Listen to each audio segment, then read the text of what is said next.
Hey, I'm Andrew Blaney from the Bay of Plenty Regional Council, here to talk to you about wetlands, which are quite threatened in New Zealand and not many are left.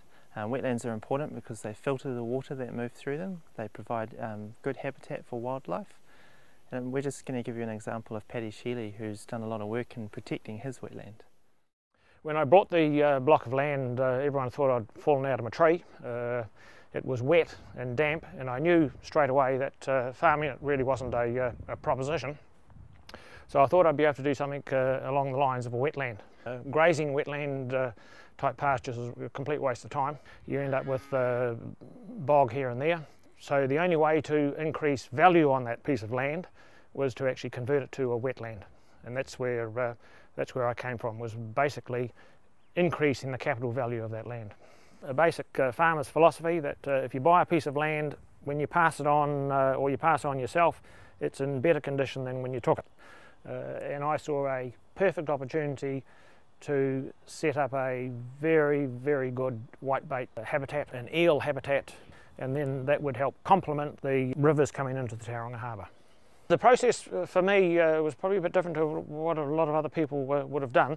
Initially I started by myself and I got it to probably 30% wetland, and then Fish and Game heard what I was doing, so they came and saw me, and then they said, oh, we can do it this way.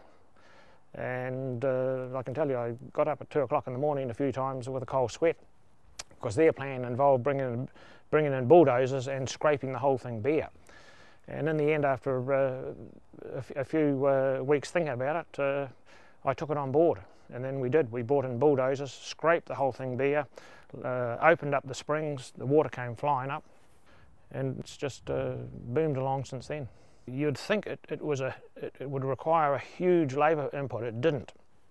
The initial planting, I probably spent something like 2 weeks. The initial weed clearance, that probably took me another 2 weeks. And then post-planting, initially it probably took me 4 days a year.